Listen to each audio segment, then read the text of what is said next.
Hello friends, हम हिंदी साहित्य का सरल इतिहास पढ़ रहे हैं जो कि मनोज कुमार मिश्रा का है। वो भारतेंदु युग तक का अध्ययन हम कर चुके हैं। अब आज हम द्विवेदी युग का अध्ययन करेंगे जिसका समय 1900 ईस्वी से 1920 ईस्वी तक है। तो इसका अध्ययन करना शुरू करने से पहले अगर चैनल पर आप पहली बार आए हो तो चैनल को लाइक शेयर सब्सक्राइब करके बेल आइकन प्रेस जरूर करें ताकि आने वाले सभी वीडियोज़ आपको सबसे पहले प्राप्त हो। अब बिना समय को व्यर्थ किए हम स्टार्ट करते हैं द्विवेदी युग का अध्ययन। तो फर्स्ट पॉइंट है इसका, हम देख लेते हैं। इस युग का नामकरण महावीर प्रसाद द्विवेदी के नाम पर किया गया है। ठीक है। दूसरा पॉइंट है, भारतेंदु युग में हिंदी काव्य को पुनः जागृत होने का अवसर मिला तथा द्विवेदी युग में इसमें और भी कई सुधार जो है किए गए थे। अतः डॉक्टर नगेंद्र ने इसे जागरण सुधार काल के नाम से पुकारा है। थर्ड पॉइंट है इसका, आचार्य रामचंद्र शुक्ल ने हिंदी काव्य की नई धारा नाम से पुकारा है। ठीक है। डॉक्टर गणपति चंद्र गुप्त ने द्विवेदी युग के काव्य को क्या कहा है, आदर्शवादी प्रबंध काव्य परंपरा कहकर पुकारा है। इस युग में गद्य व पद्य दोनों ही प्रकार के काव्यों में खड़ी बोली का प्रयोग किया जाने लगा। भारतेंदु युग में तो गद्य जो है खड़ी बोली में हो रहा था, लेकिन जो पद्य था वो किस में हो रहा था, वो हमारा ब्रज भाषा में ही हो रहा था। लेकिन जब द्विवेदी युग आते आते जो है गद्य और पद्य दोनों ही किस में होने लगे, हमारे खड़ी बोली में होने लगे। उसके बाद है 19वीं शताब्दी के अंतिम चरण में निम्नलिखित दो संस्थाएं स्थापित हुई जिनके द्वारा हिंदी के विकास को नई दिशा प्राप्त हुई। ठीक है। तो वो कौन कौन से हैं। पहली पत्रिका है उसमें नागरी प्रचारणी सभा काशी 1893 ईस्वी में इसका प्रकाशन हुआ, और दूसरी है सरस्वती पत्रिका जो कि मानसिक थी, 1900 ईस्वी में इसका प्रकाशन हुआ। तो नागरी प्रचारणी सभा के बारे में पढ़ लेते हैं, इससे इंपॉर्टेंट क्वेश्चंस पूछे जाते हैं। पहला है, इसकी स्थापना 16 जुलाई 1893 ईस्वी को क्वींस कॉलेज वाराणसी में 9वीं कक्षा में पढ़ाने वाले निम्न 3 जो प्रोफेसर थे उनके प्रयासों से काशी में हुई थी, जिसमें थे डॉक्टर श्याम सुंदर दास, राम नारायण मिश्र और शिव कुमार सिंह। तो इसको याद रख सकते हैं आप, राम, श्याम और शिव के नाम से। इन तीनों के द्वारा कहाँ पर नागरिक प्रचारणी सभा की स्थापना हुई। इस सभा द्वारा मूल्यवान हिंदी ग्रंथ का प्रकाशन किया जाता था, और इस सभा द्वारा हस्तलिखित हिंदी ग्रंथों की खोज का कार्य किया गया था, जिसके अध्यक्ष निम्नानुसार रहे थे। कौन कौन थे, बाबू श्याम सुंदर दास 1900 ईस्वी से 1908 ईस्वी तक। उसके बाद श्याम बिहारी मिश्र व सुखदेव बिहारी मिश्र 1908 से 1916 तक। ठीक है। आगे है, इस सभा द्वारा 1896 ईस्वी में काशी से नागरी प्रचारणी नामक एक त्रिमासिक पत्रिका का प्रकाशन भी शुरू हुआ। ठीक है, हो गया, जिसमें अनेक शोधपरक लेख छपा करते थे। नागरी प्रचारणी त्रिमासिक पत्रिका के संपादक मंडल सदस्य में बाबू श्याम सुंदर दास, चिंतामणि घोष और जगन्नाथ दास रत्नाकर थे। इन तीनों के नाम याद रखने, कौन कौन, बाबू श्याम सुंदर दास, चिंतामणि घोष और जगन्नाथ दास रत्नाकर थे। ठीक है। त्रिमासिक पत्रिका में नागरी प्रचारणी जो पत्रिका थी उसके संपादक मंडल में। इस सभा द्वारा हिंदी के प्रचार प्रसार के लिए 1910 में हिंदी साहित्य सम्मेलन प्रयाग कब हुआ था, इसको पूछ लिया जाता है। 1910 में, याद रखना, हिंदी साहित्य प्रयाग 1910 में की स्थापना की गई। वाराणसी में इसकी स्थापना किसने की थी, मदन मोहन मालवीय ने की थी। वह पुरुषोत्तम दास टंडन का अपूर्व योगदान रहा था। इसके बाद हिंदी साहित्य की समृद्धि का काम सभा ने अपने हाथ में रखा एवं प्रचार प्रसार का काम इस सम्मेलन को सौंप दिया। इसके सर्वप्रथम अध्यक्ष कौन थे, राधा कृष्ण दास को बनाया गया। ठीक है। आगे है, इसकी आरंभिक बैठकें कहाँ पर हुई थी, तो काशी के सप्तसागर मोहल्ले के गुड़साल में हुआ करती थी। ठीक है, इसकी बैठकें। आगे, इस सभा द्वारा 1896 ईस्वी में स्थापित आर्य भाषा पुस्तकालय देश में हिंदी का सबसे बड़ा पुस्तकालय माना जाता है। कौन सा, आर्य भाषा पुस्तकालय। इस सभा द्वारा केंद्र सरकार की सहायता से हिंदी विश्वकोश का संपादन भी किया गया।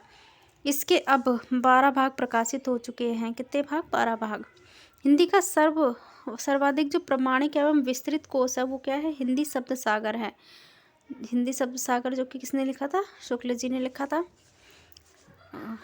सरकार की सहायता से 10 खंडों में प्रकाशित करवाया गया था। ठीक है। इस सभा द्वारा 1898 में पारिभाषिक शब्दावली का प्रकाशन भी कराया गया था। अब पढ़ते हैं हम सरस्वती पत्रिका के बारे में, क्योंकि वेरी इंपॉर्टेंट पत्रिका है। ठीक है, डॉक्टर बच्चन सिंह के अनुसार इस पत्रिका के प्रकाशन का निश्चय एक बंगाली सज्जन चिंतामणि घोष ने किया था, जो इंडियन प्रेस इलाहाबाद के स्वतत्वाधिकारी मालिक थे। इसका सर्वप्रथम प्रकाशन 1900 ईस्वी में शुरू हुआ था। इसके विचारधारक जो थे चिंतामणि घोष के अनुरोध पर नागरिक प्रचारणी सभा कासिन ने इसका संपादन दायित्व स्वीकार किया था। इसके शुरुआती 1 वर्ष तक इसका संपादन कार्य एक संपादक मंडल द्वारा किया गया था, जिसमें निम्न विद्वान शामिल थे: बाबू श्याम सुंदर दास, राधा कृष्ण दास, जगन्नाथ दास, कार्तिक प्रसाद और किशोरी लाल गोस्वामी। ठीक है, आगे है 1901 ईस्वी में बाबू श्याम सुंदर दास को स्वतंत्र रूप से अकेले को ही संपादन का दायित्व सौंप दिया गया। 1903 में महावीर प्रसाद द्विवेदी इसके संपादक बने। उन्हें 1903 ईस्वी से लेकर 1920 तक इसका संपादन कार्य जो है किया था। उसके बाद 1920 से 1947 तक देवी दत्त शुक्ल ने जो है इसके संपादक रहे थे। इसके बाद आचार्य रामचंद्र शुक्ल ने इस पत्रिका को 20वीं शताब्दी के प्रारंभिक काल का क्या कहा है, विश्वकोश कहकर पुकारा। ये इंपॉर्टेंट तथ्य है, याद रखना। ठीक है, आगे है महावीर प्रसाद द्विवेदी की हे कविते कविता सरस्वती पत्रिका के जून 1900 के अंक में प्रकाशित हुई थी। इसकी पत्रिका की आवृत्ति कैसी थी? मासिक पत्रिका थी सरस्वती जो है। इस पत्रिका का प्रारंभ कहाँ हुआ था? काशी से प्रकाशित होती थी। बाद में महावीर प्रसाद द्विवेदी जी ने इसे इलाहाबाद से प्रकाशित करना शुरू किया था। आगे द्विवेदी युगीन की जो प्रमुख प्रवृत्तियाँ थी वो देख लेते हैं। प्रवृत्तियाँ पूछ ली जाती हैं। पहली है भारतेंदु युग की प्रतिक्रिया स्वरूप ये इसका उदय हुआ था। दूसरी है राष्ट्रीयता की भावना। तीसरी है सामाजिकता की भावना। फिर है पुनरुत्थान की भावना, नीति एवं आदर्श का निरूपण, नारी की गरिमा और महत्ता, हास्य व्यंग्य काव्य। 8वां है प्रबंध खंड एवं मुक्तक, तीनों प्रकार का काव्य लेखन। 9वां है आदर्शवाद की प्रतिष्ठा। 10वां प्रकृति वर्णन। 11वां है छंद वैवर्ण्य, अनेक प्रकार के छंदों का जो प्रयोग हुआ था इस युग में। उसके बाद द्विवेदी युगीन कवियों का वर्गीकरण। द्विवेदी युग के समस्त कवियों को मुख्यतः 2 वर्गों में विभाजित किया गया था। ठीक है, तो कौन कौन से वर्ग थे? पहला था द्विवेदी मंडल के कवि, जो इन्हें अनुशासन की धारा के कवि कहा जाता है। दूसरा द्विवेदी मंडल के बाहर के कवि, जिसे स्वच्छंदता की धारा के कवि कहा जाता है। तो हम पहले फर्स्ट वाला पढ़ेंगे, अनुशासन की धारा के कवि। इसमें है द्विवेदी युग के ऐसे कवि जिन्होंने महावीर प्रसाद द्विवेदी के नेतृत्व में रहकर उनके मार्गदर्शन के अनुसार लेखन कार्य किया, वे अनुशासन की धारा के कवि या द्विवेदी मंडल के कवि वर्ग में शामिल किए जाते हैं। उनमें मुख्य कवि कौन कौन से ये देख लेते हैं, आपको याद रखना होगा। यह है महावीर प्रसाद द्विवेदी, मैथिली शरण गुप्त, अयोध्या सिंह उपाध्याय हरिऔध, सियाराम शरण गुप्त, पंडित श्रीधर पाठक, उसके बाद रामचरित उपाध्याय और लोचन प्रसाद पांडे। ठीक है, आगे है स्वच्छंदता की धारा के कवि, ये सेकंड वाले हैं। द्विवेदी युग के ऐसे कवि जिन्होंने महावीर प्रसाद द्विवेदी के नेतृत्व से बाहर रहकर स्वयं की स्वतंत्र स्वच्छंद मनोवृत्ति के आधार पर लेखन कार्य किया, वे स्वच्छंदता की धारा के कवि द्विवेदी मंडल के बाहर के कवि वर्ग में शामिल किए गए। जिसमें मुख्य कवि कौन कौन से हैं? पंडित गया प्रसाद शुक्ल स्नेही, मुकुटधर पांडे, रामनरेश त्रिपाठी, रायदेवी प्रसाद पूर्ण, लाला भगवान दीन, पंडित नाथू राम शर्मा शंकर और पंडित रूप नारायण पांडे। इसके बाद है महावीर प्रसाद द्विवेदी, जिनके नाम पर ये काल का नाम रखा गया है द्विवेदी युग। ठीक है, महावीर प्रसाद द्विवेदी युग के नाम पर, और ये इसके प्रतिनिधि कवि हैं। तो हम देख लेते हैं। जन्म काल है 1864 ईस्वी, जन्म स्थान है ग्राम दौलतपुर, जिला रायबरेली, उत्तर प्रदेश। मृत्यु काल है 21 दिसंबर 1938 रायबरेली में। प्रमुख रचनाएं हैं इनके द्वारा रचित जो मौलिक और अनुदित गद्य पद्य रचनाओं की संख्या कितनी है? लगभग 80 मानी गई है। इनकी मौलिक रचनाएं देख लेते हैं। काव्य मंजूषा, सुमन 1923 में, कान्यकुब्ज, अबला विलाप, संपत्ति शास्त्र, महिला मोद, कविता कलाप और नागरी तेरी यह दशा। ठीक है, ये इंपॉर्टेंट रचनाओं में आ जाती है। संपत्ति शास्त्र, नागरी तेरी यह दशा, ये इंपॉर्टेंट है, पूछ ली जाती है कभी कभी, सुमन भी पूछ ली जाती है, और कान्यकुब्ज। ठीक है, और काव्य मंजूषा इतनी नहीं है, पर ये 3 वेरी इंपॉर्टेंट है, इन्हें याद रखना। आगे अनुदित रचना इनकी देखते हैं। कुमार संभव सार, संस्कृत के कालिदास द्वारा विरचित कुमार संभव महाकाव्य का हिंदी अनुवाद 1902 ईस्वी में किया गया। इसमें ऋतु तरंगिणी और गंगा लहरी, ठीक है। इनके प्रसिद्ध लेख देख लेते हैं हम। क्या हिंदी नाम की कोई भाषा ही नहीं, सरस्वती में 1913 में प्रकाशित हुआ था, इंपॉर्टेंट है। आर्य समाज का कोप, सरस्वती में 1914 में। और इनका जो उपनाम था, किस नाम से ये लेख लिखते थे, वो इम्पोर्टेंट नाम है, ये पूछ लिया जाता है। भुजंग भूषण भट्टाचार्य नाम से ये इनके जो लेख है प्रकाशित होते थे। और इसी नाम से इन्होंने कवियों की उर्मिला विषयक उदासीनता नाम से एक लेख लिखा था, जो कि 1908 में लिखा था, सरस्वती में प्रकाशित हुआ था, ठीक है। विशेष तथ्य वो देख लेते हैं। ये प्रारंभ में भुजंग भूषण भट्टाचार्य के छद्म गुप्त से, मतलब छद्म मतलब गुप्त नाम से सरस्वती पत्रिका में अपनी रचना छापते थे। इन्होंने साहित्य को ज्ञान की राशि का संचित कोष कहा है, ये इंपॉर्टेंट है, पूछ लिया जाता है। कहकर पुकारा है। हिंदी समालोचना को स्थापित करने का श्रेय इन्हें ही दिया जाता है। अपनी आजीविका चलाने के लिए इन्होंने रेलवे की नौकरी की, किंतु उच्च अधिकारियों से कुछ कहासुनी हो जाने के कारण इन्होंने नौकरी से क्या दिया, अपना त्यागपत्र दे दिया और शेष जीवन हिंदी भाषा और साहित्य को समर्पित कर दिया। ये 1903 से लेकर 1920 तक सरस्वती पत्रिका के संपादक रहे। ये कवि, आलोचक, निबंधकार, अनुवादक तथा संपादक आचार्य थे, ठीक है। आधुनिक काल में हिंदी गद्य एवं पद्य की भाषा के परिमार्जनकर्ता आचार्य द्विवेदी माने जाते हैं। आगे जो इनकी संपत्ति शास्त्र, इनकी जो पुस्तक है वो अर्थशास्त्र संबंधी पुस्तक है। महावीर प्रसाद द्विवेदी की रचनावली के 15 खंडों में इनका संपूर्ण साहित्य समाहित है। 10वां पॉइंट, डॉक्टर नगेंद्र के अनुसार इन्होंने काव्य की सामाजिक उपयोगिता को ध्यान में रखते हुए साहित्य में सरलता, असलियत और जोश पर बल दिया। इसमें असलियत सबसे महत्वपूर्ण थी। मैथिली शरण गुप्त ने एक जगह श्लेष शैली में द्विवेदी जी की प्रशंसा निम्न शब्दों में की है, ठीक है। तो ये 11 पॉइंट देख लेते हैं। इसमें मैथिली शरण गुप्त जी ने किसकी, महावीर प्रसाद द्विवेदी जी की प्रशंसा की है। कहते हैं, करते तुलसीदास भी कैसे मानस नाद, महावीर का यदि उन्हें मिलता नहीं प्रसाद। अर्थात जैसे तुलसीदास जी ने महावीर हनुमान जी की कृपा से रामचरितमानस की रचना की, वैसे ही गुप्त जी ने महावीर प्रसाद द्विवेदी की कृपा से साकेत जो महाकाव्य की रचना की, ठीक है। इनके पिता का नाम क्या था, रामसाय द्विवेदी था। इनको महावीर का इष्ट था, इसी कारण उन्होंने अपने पुत्र का नाम क्या रखा था, महावीर रखा था। आगे इन्होंने हिंदी भाषा को व्याकरण सम्मत रूप जो है प्रदान किया था, इम्पोर्टेंट है, ठीक है। आगे है प्रमुख शैलियाँ। महावीर प्रसाद द्विवेदी की गद्य रचनाओं में निम्नलिखित 3 शैलियाँ देखने को मिलती हैं। पहली है व्यंग्यात्मक शैली। इस शैली में लिखे निबंधों की भाषा व्यवहारिक है, इसमें हास्य का पुट भी है और इन निबंधों की वाक्य रचना सरल है, इसके व्यंग्य उभरे हुए हैं। दूसरी है आलोचनात्मक शैली। इसमें आलोचना के लिए सरल, संयत और गंभीर भाषा का प्रयोग किया गया है। उसके बाद है गवेषणात्मक शैली। इस शैली में शुद्ध, संयत एवं संस्कृत शब्दों को अलंकृत भाषा का प्रयोग किया गया है। गवेषणात्मक मतलब होता है शोध या अनुसंधान आत्मक शैली, ठीक है। उसके बाद है दूसरे जो मैथिली शरण गुप्त द्विवेदी युग के महत्वपूर्ण कवि हैं, इनके बारे में पढ़ लेते हैं। इनका जन्मकाल 1886 ईस्वी, जन्म स्थान है ग्राम चिरगांव, जिला झांसी, उत्तर प्रदेश।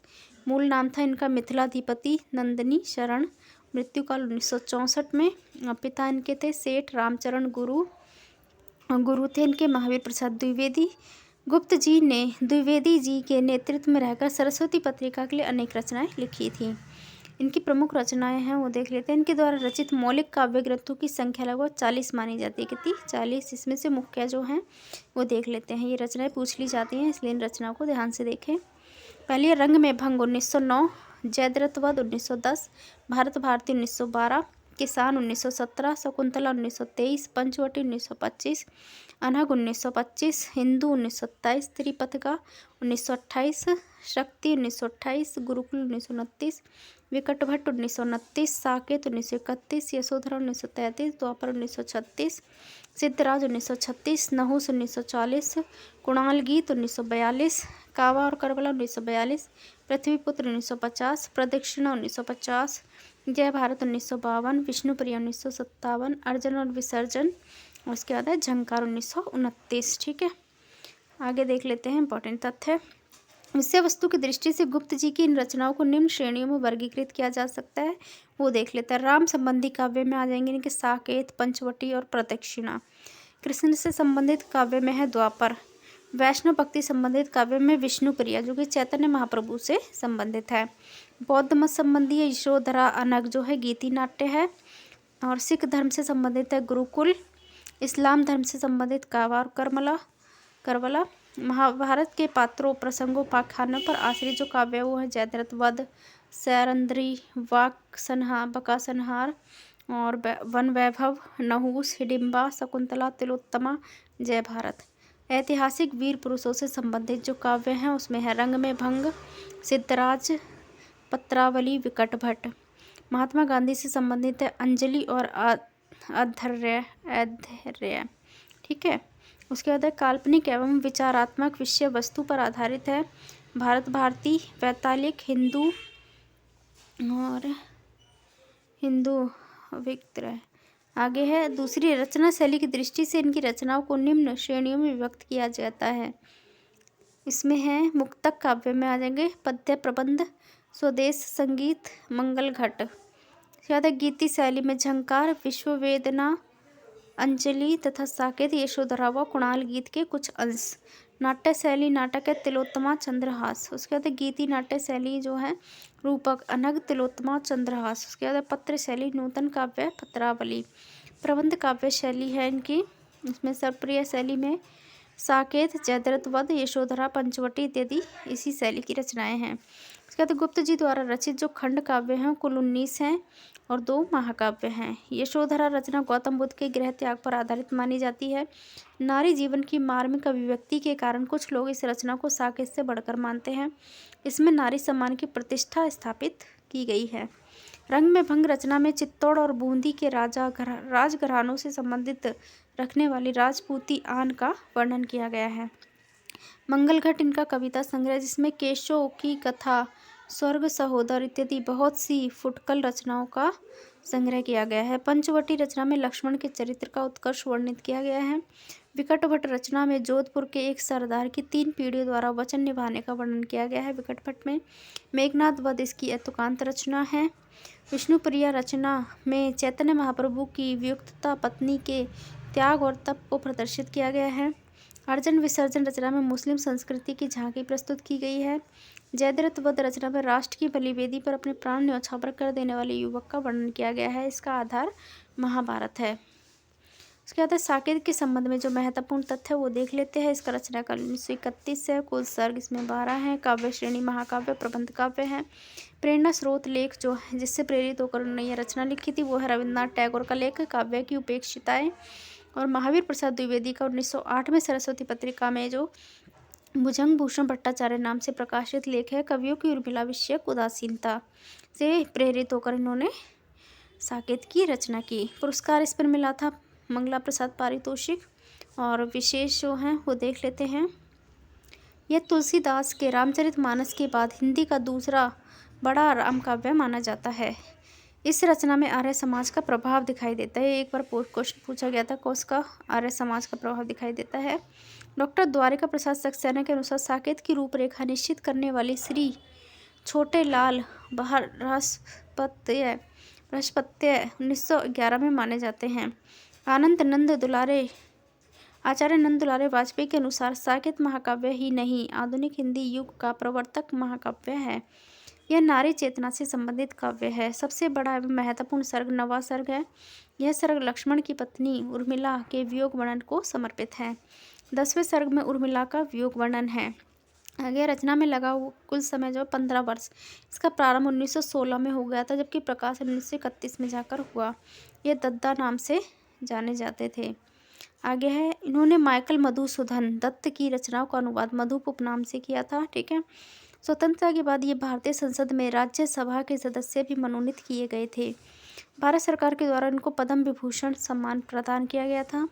इन्होंने अपनी रचनाओं में हरि गीतिका छंद का सर्वाधिक प्रयोग किया है। गुप्त जी पहले वैश्य उपकारक पत्र में अपनी रचनाएं छपवाते थे किंतु सरस्वती में अपनी रचना को प्रकाशित कराने की तीव्र आकांक्षा उनके हृदय में थी। उन्होंने ऋषिकेंद्र उपनाम से ब्रजभाषा में लिखी कविता सरस्वती के लिए भेजी किंतु यह कविता सरस्वती में नहीं छपी थी। द्विवेदी जी ने उन्हें पत्र लिखकर सूचित किया कि सरस्वती में हम बोलचाल की भाषा में लिखी गई कविता ही छापते हैं तथा यह भी लिखा कि ऋषिकेंद्र बनने का जमाना अब बदल गया है। ठीक है, आगे है गुप्त जी, इन दोनों बातों का विशेष प्रभाव पड़ा। गुप्त जी पर इन दोनों बातों का बहुत विशेष प्रभाव पड़ा। उन्होंने खड़ी बोली में कविता लिखना प्रारंभ कर दिया और उपनाम से भी सदैव के लिए मुक्ति पा ली। तत्पश्चात उन्होंने हेमंत नामक कविता सरस्वती के लिए खड़ी बोली में लिखकर भेजी, जो अनगढ़ एवं अस्त व्यस्त थी, किंतु द्विवेदी जी ने उसमें व्यापक फेरबदल करके मैथिली शरण गुप्त के नाम से यह कविता सरस्वती में छाप दी। गुप्त जी द्वारा रचित कुछ प्रमुख पद हैं। अबला जीवन हाय तुम्हारी यही कहानी, आंचल में है दूध आंखों में पानी, ये यशोधरा की पंक्ति है। आगे है चारों चंद्र की चंचल किरणें खेल रही है जल थल में, स्वच्छ चांदनी छिटक रही है अवनी और अंबर तल में, ये पंचवटी से ली गई है। आगे है हम कौन थे क्या हो गए और क्या होंगे अभी, आओ विचारे आज मिलकर, ये समस्याएं सभी है भारत भारती से ली गई है।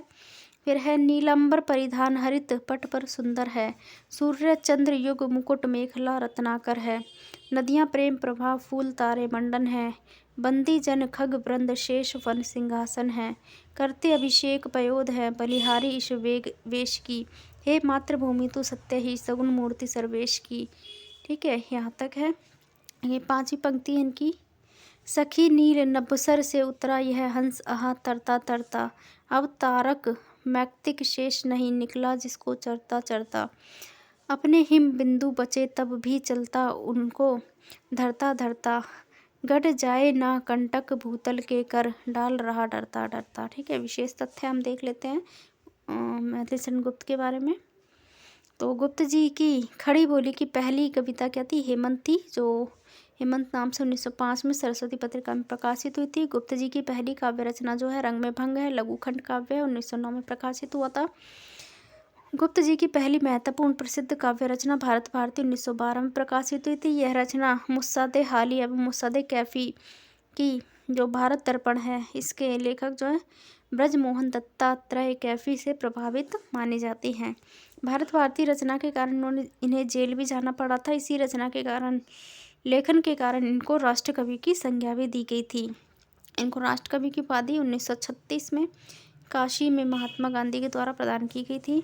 इनकी आरंभिक रचना कोलकाता से निकलने वाले वैश्योपकारक पत्र में प्रकाशित होती थी, परंतु द्विवेदी जी के संपर्क में आने के बाद इन्होंने कविताएं जो सरस्वती पत्रिका में प्रकाशित होने लगी इन कविताएं। आगे गुप्त जी की दूसरी महत्वपूर्ण रचना साकेत 1931 में प्रकाशित हुई। डॉक्टर नगेंद्र के अनुसार भारत भारती की लोकप्रियता खड़ी बोली की विजय पताका सिद्ध हुई। आगे है डॉक्टर बच्चन सिंह के अनुसार ये धर्म में विशिष्ट द्वैतवादी, विचारों में गांधीवादी और साहित्य में अभिधावादी माने जाते हैं। डॉक्टर गणपति चंद्रगुप्त ने इसका आधुनिक काल का तुलसीदास कहा है। अब तीसरे महत्वपूर्ण कवि जो आ जाते हैं हमारे अयोध्या सिंह उपाध्याय हरिऔध, इनके बारे में पढ़ लेते हैं। इनका जन्मकाल 1865 है, जन्म ग्राम निजामाबाद, जिला आजमगढ़, मृत्यु 1947 में। व्यवसाय पहले ये मिडिल स्कूल अध्यापक, फिर कानून नागो 1923 में सेवानिवृत्त हो गए। प्रमुख रचनाएं कृष्णचरित्र संबंधी रचनाएं जो हैं वो हैं कृष्ण शतक 1882 में, प्रद्युम्न विजय नाटक 1893 ईस्वी में। आगे है रुक्मणी परिणय नाटक है 1894 में, और प्रिय प्रवास 1914 में, जो कि इम्पोर्टेंट है, खड़ी बोली का महाकाव्य कहा जाता है। आगे इनकी श्रृंगारिक रचनाएं इसमें रसिक रहस्य 1899, प्रेम आंबू वारिधि 1900 ईस्वी, प्रेम प्रपंच 1900 ईस्वी, प्रेम अम्बु प्रस्रवण 1901 में, प्रेम अम्बु प्रभा 1901 में, रसकलश 1931 में, पद्य प्रशूर्ण 1925 में, चुभते चौबदे 1924 में, चौके चौबदे 1924 में, बोलचाल 1928 में, पारिजात 1937 में, फूल पत्ते 1935 में, कल्पलता 1937 में, ग्राम गीत 1938 में, बाल कवितावली 1939 में, हरिऔध सत्सई 1940 में, कबीर कुंडल, श्री कृष्ण शतक, उपदेश कुसुम, उद्बोधन, ऋतु मुकुर, मर्मस्पर्श, हरिऔध सत्सई। ठीक है, इनकी रचनाएं। हाँ, फिर है रामचरित से संबंधित काव्य है वैदेही वनवास 1940 में है। इसमें प्रिय प्रवास, पारिजात एवं वैदेही वनवास इनके महाकाव्य श्रेणी की रचनाएं मानी जाती है। इनके उपन्यास देख लेते हैं। अधकिले फूल 1907 में, ठेठ हिंदी का ठाठ 1999, वेनिस का वाका अनुदित है। ये दोनों वेरी इंपॉर्टेंट है, ठीक है, याद रखना। आगे इनके विशेष तथ्य जो है वो पढ़ लेते हैं। तो पहला है प्रिय प्रवास इनका श्रेष्ठ महाकाव्य। इसमें राधा को लोक नायिका एवं लोक सेविका एवं लोक शिक्षिका के रूप में स्थापित किया गया है। इसका मूल भाव जो रति नहीं प्रेम है। यह खड़ी बोली हिंदी का प्रथम महाकाव्य माना जाता है। इसमें कुल कितने सर्ग हैं? 17 सर्ग हैं, याद रखना इंपॉर्टेंट है। इस रचना के लिए इनको मंगला प्रसाद पारितोषिक प्राप्त हुआ था। अपनी अपूर्व साहित्य साधना के कारण इनको कवि सम्राट की भी कहा जाता है। ठीक है, इन्होंने ब्रज भाषा एवं खड़ी बोली दोनों में रचनाएं की हैं। रसकलश रचना में ब्रज भाषा तथा प्रिय प्रवास वैदेही वनवास आदि में खड़ी बोली का प्रयोग हुआ है।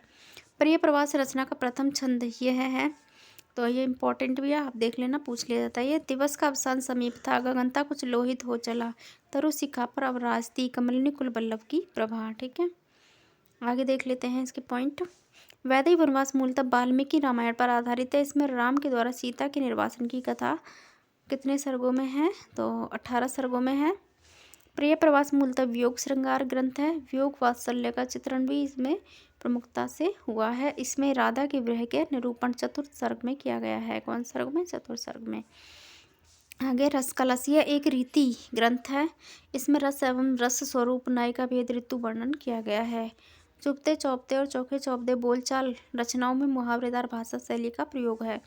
डॉक्टर गणपति चंद्रगुप्त ने इनको आधुनिक काल का सूरदास कहा है। ठीक है, और चौथे महत्वपूर्ण कवि आ जाते हैं हमारे श्रीधर पाठक। ठीक है, इनका जन्म काल 1859 और जन्म स्थान है ग्राम जोंधरी और जिला का है आगरा, उत्तर प्रदेश में। मृत्यु काल 1928 में।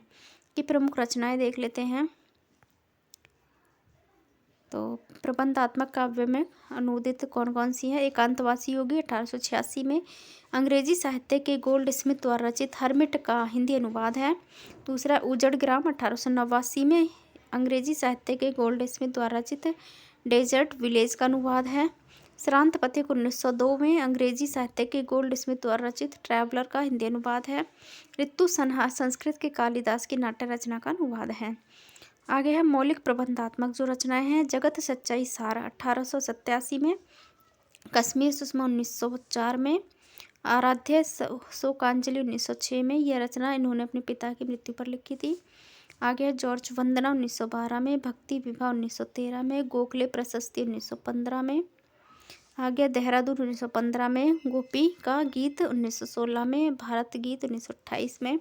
मनोविनोद 1882 में। वनाष्टक, बाल विधवा, भारतोत्थान, भारत प्रशंसा, गुणवंत हेमंत 1900 में। स्वर्ग वीणा। ठीक है, आगे है जगत सच्चाई सार सुधरे साइयों के सदुकड़ी ढंग पर लिखा गया है। यथा जगत है सच्चा तनिक न कच्चा, समझो बच्चा इसका भेद। इनकी पंक्तियाँ पूछ ली जाती है कभी कभी, इंपॉर्टेंट है। यह 51 पदों की एक लंबी कविता है। स्वर्ग वीणा में परोक्ष सत्ता के रहस्य संकेत मिलते हैं। श्रांत पथिक रचना में रोला छंद का प्रयोग है। ये पूछ लिया जाता है कभी कभी। रोला छंद श्रांत पथिक इनकी इंपॉर्टेंट रचना है, रचना पूछ ली जाती है। ठीक है, आगे हम देख लेते हैं इसके विशेष तथ्य। हिंदी पहला है, हिंदी साहित्य के सौभाग्य से श्रीधर पाठक जी भारतेंदु हरिश्चंद्र एवं महावीर प्रसाद द्विवेदी दोनों के समकालीन रहे, जिससे इन्होंने ब्रज एवं खड़ी बोली दोनों भाषाओं में अपनी प्रतिभा का उपयोग किया। दूसरा पॉइंट है, इसके द्वारा रचित मनोविनोद, उजड़ ग्राम, कश्मीर सुषमा आदि रचनाओं में ब्रज भाषा का प्रयोग सफलतापूर्वक किया। और इनकी जो अनुदित रचनाएं हैं वो इम्पॉर्टेंट है, वो पूछ ली जाती हैं, आप याद रखना। ठीक है, अभी देख लेते हैं। इनके द्वारा खड़ी बोली आंदोलन को सफल बनाने में भी महत्वपूर्ण भूमिका निभाई थी। अपने समय के कवियों में प्रकृति का वर्णन पाठक जी ने सबसे अधिक किया है। हिंदी प्रेमियों के प्रकृति उपासक कवि नाम से प्रसिद्ध है। विषय भाव एवं शैली तीनों क्षेत्रों में पाठक जी ने निस्संदेह अपनी मौलिकता का परिचय दिया है। गाँव को कथा काव्य वस्तु के रूप में लाने का श्रेय पाठक जी को दिया जाता है। आचार्य शुक्ल के अनुसार आधुनिक खड़ी बोली पद्य की पहली पुस्तक एकांतवासी योगी मानी जाती है। इनका इम्पोर्टेंट एकांतवासी योगी और उजड़ ग्राम। ठीक है, लावनिज ख्याल के ढंग पर लिखी गई है। ये आधुनिक खड़ी बोली के प्रथम कवि माने जाते हैं। आगे पांचवें कवि है नाथूराम शर्मा शंकर। इनका जन्म काल जो 1859 है और ग्राम हरदुआगंज, जिला अलीगढ़ है। मृत्यु काल 1932 में है इनका। और इनकी प्रमुख रचनाएं देख लेते हैं, ये इंपॉर्टेंट है। गर्भांडा रहस्य, यह प्रबंधात्मक काव्य श्रेणी की हास्य व्यंग्य काव्य रचना। इसमें विधवाओं की दुर्दशा एवं देव मंदिरों में होने वाले दुराचारों पर प्रकाश डाला गया है। शंकर सरवस 1951 में, शंकर सरोज और अनुराग रत्न इनकी रचनाएं हैं। के विशेष तथ्य, हिंदी साहित्य में ये कविता कामनीकांत इनके उपनाम पूछ लिए जाते हैं, याद रखना। ये कविता कामनीकांत, भारतेंदु, प्रज्ञेंदु, साहित्य सुधाकर आदि उपाधियों से विभूषित किया गया है। 13 वर्ष की अल्पायु में ही इन्होंने एक साथी पर एक दोहा रच डाला था। इनकी रचना प्रारंभ में ब्राह्मण पत्रिका व बाद में सरस्वती पत्रिका में छपने लगी थी। ये प्राय अतिशयोक्तिपूर्ण रचनाएं अधिक लिखते थे। तो इनकी रचनाओं की जो पंक्ति है वो देख लेते हैं।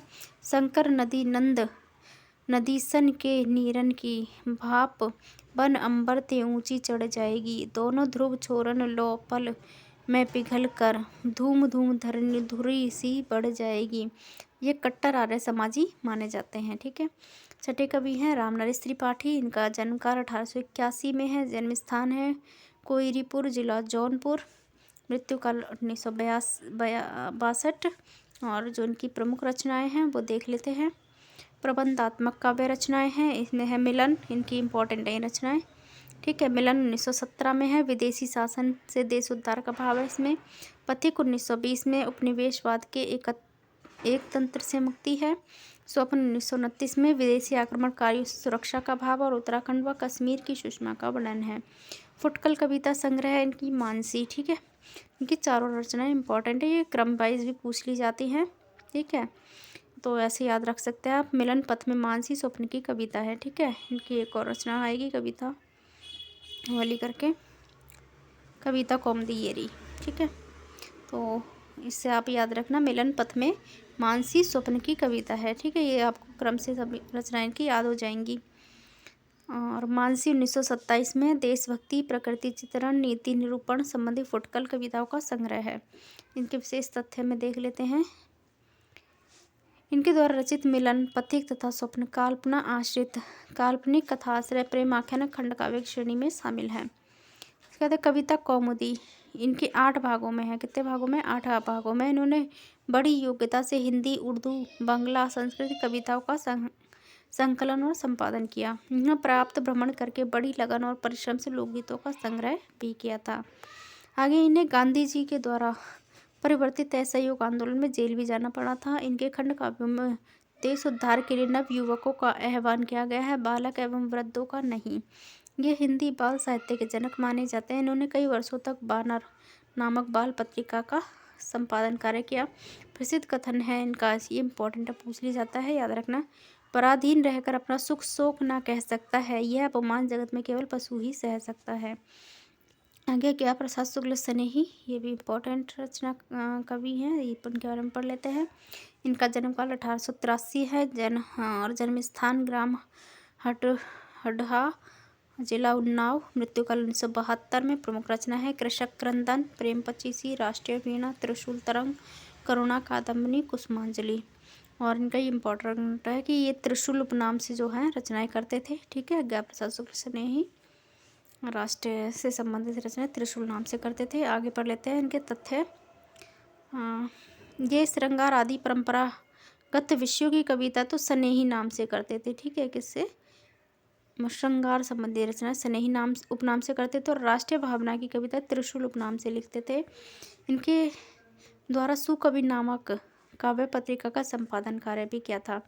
द्विवेदी युग के जो अन्य कवि उनके बारे में पढ़ लेते हैं। राय देवी प्रसाद पूर्ण 1868 से 1915 ईस्वी। इनकी रचना है धराधर धावन 1902 में। यह कालिदास के मेघदूत खंड काव्य का अत्यंत सरस पद्य अनुवाद है। स्वदेश कुंडल 1910 में है। इसमें देश भक्तिपूर्ण 52 कुंडलियाँ संग्रहित की गई हैं। मृत्युंजय 1904 में। राम रावण विरोध 1906 में है। बसंत वियोग 1912 में। अमलतास नए पत्ते 1910 में। नए पत्ते का स्वागत।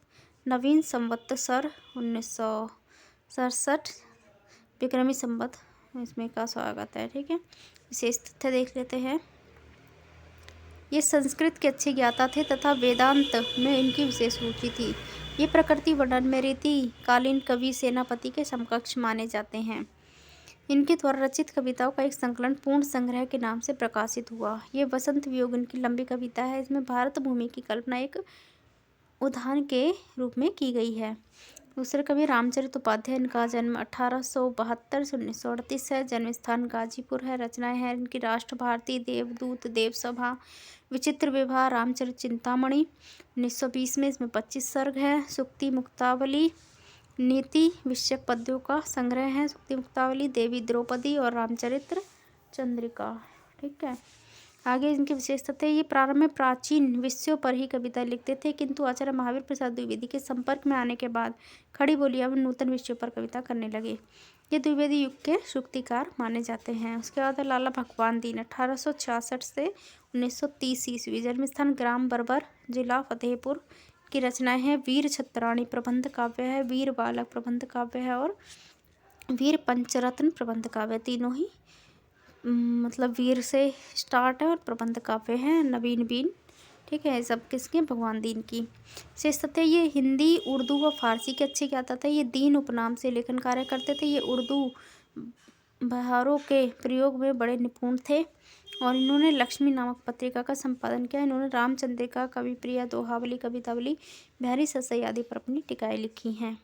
इसके बाद हम पढ़ते हैं लोचन प्रसाद पांडे, जो कि मैथिली नहीं, उनके भाई थे, मुकुटधर पांडे के भाई थे ये। 1886 से 1959 इनका जन्म है और जन्म स्थान गाँव है बालपुर, जिला बिलासपुर, मध्य प्रदेश में। रचना है प्रवासी मेवाड़ गाथा। इनकी रचना है राणा भीम सिंह के त्याग का वर्णन है। नंददास की रास पंचाध्याय शैली पर आधारित है।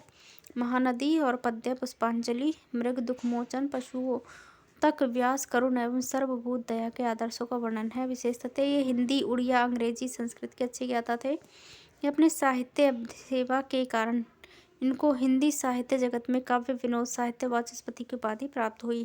मुकुटधर पांडे 1895 से 1984 इनका जन्म काल है और इनकी रचना है पूजा फूल, कानन कुसुम, प्रेम बंधन 1913 में, आंसू 1916 में और उद्गार। इनकी इंपॉर्टेंट रचना याद रखना। इनकी कविताओं में अशरीरी प्रेम, रहस्य, लोक जिज्ञासा, प्रकृति पर अपनी भावनाओं का आरोप इत्यादि छायावादी प्रवृत्तियाँ दिखाई पड़ती हैं। उसके बाद है सैयद अमीर अली मीर 1873 से 1937 ईस्वी। जन्म स्थान सागर मध्य प्रदेश में है। रचनाएं हैं उल्हाना पंचक और अन्योक्ति शतक। से सत्य साहित्य के क्षेत्र में इनका प्रवेश समस्या पूर्ति के माध्यम से हुआ, जो कि भारतेंदु युग की मतलब विशेषता है ये समस्या पूर्ति, और द्विवेदी युग में भी थोड़ी बहुत रही है। इनके प्रयत्नों से निवास स्थान देवरी, जिला सागर मध्य प्रदेश, मीर मंडन कवि समाज में स्थापित हुआ। कामता प्रसाद गुरु 1875 से 1947 से। जन्म स्थान का भी सागर मध्य प्रदेश है। ये भैंसासुर वध ब्रजभाषा में लिखा, विनय पचासा ब्रजभाषा में लिखी, पद्य पुष्पांजलि खड़ी बोली कविता संग्रह है, शिवाजी कविता और दासी रानी कविता है। इनकी विशेषता है इनकी प्रसिद्धि का मुख्य कारण का व्याकरण ग्रंथ है, जिसे आज भी हिंदी का आदर्श और प्रमाणिक का व्याकरण ग्रंथ स्वीकार किया जाता है। उसके बाद है गिरधर शर्मा नवरत्न 1881 से 1961 में। इनका जन्म स्थल है झालरा पाटन, जिला झालावाड़, राजस्थान में। इनकी रचना है मातृवंदना। अनुदित रचना है गोल्ड स्मिथ के हरमेट का एकांतवासी योगी का संस्कृत श्लोकों में अनुवाद। रविन्द्रनाथ टैगोर की गीतांजलि का हिंदी पद्यों में अनुवाद। माघ के शिशुपाल वध संस्कृत के 2 सर्गों का अनुवाद हिंदी माघ नाम से 1928 में। शेष राजपूतों से निकलने वाले विद्या भास्कर पत्र का संपादन किया। याद है पंडित रूप नारायण पांडे 1884 से 1959 जन्म काल है इनका, और जन्म का हुआ था लखनऊ उत्तर प्रदेश में। रचनाएं हैं पराग कविता संग्रह ग्रंथ है इनका 1924 में। वन वैभव कविता संकलन ग्रंथ है, वन विहंगम, दलित कुसुम और आश्वासन। विशेष है इनके द्वारा इंदु माधुरी और नागरी प्रचारक पत्रिकाओं का संपादन कार्य किया गया। इनके काव्य बड़ा सरस भावुकतापूर्ण माना जाता है। पशु पक्षी तथा इनकी सहानुभूति का प्रसार हुआ है। ठाकुर गोपाल शरण सिंह 1891 से 1960 में, नई गढ़ी रीवा राज्य है इनका जन्म स्थान। इनकी रचनाएं देख लेते हैं। मानवी, संचिता, ज्योतिषमती और कादम्बनी। विशेषतः इनकी मानवीय रचना, इन्होंने नारी को दुल्हिन, देवदासी, उपेक्षिता, अभागिनी, भिखारिणी, वीरांगना इत्यादि अनेक रूपों में वर्णित किया है। जगन्नाथ दास रत्नाकर में 1866 से 1932 इनका जन्म है और जन्म काशी स्थान है।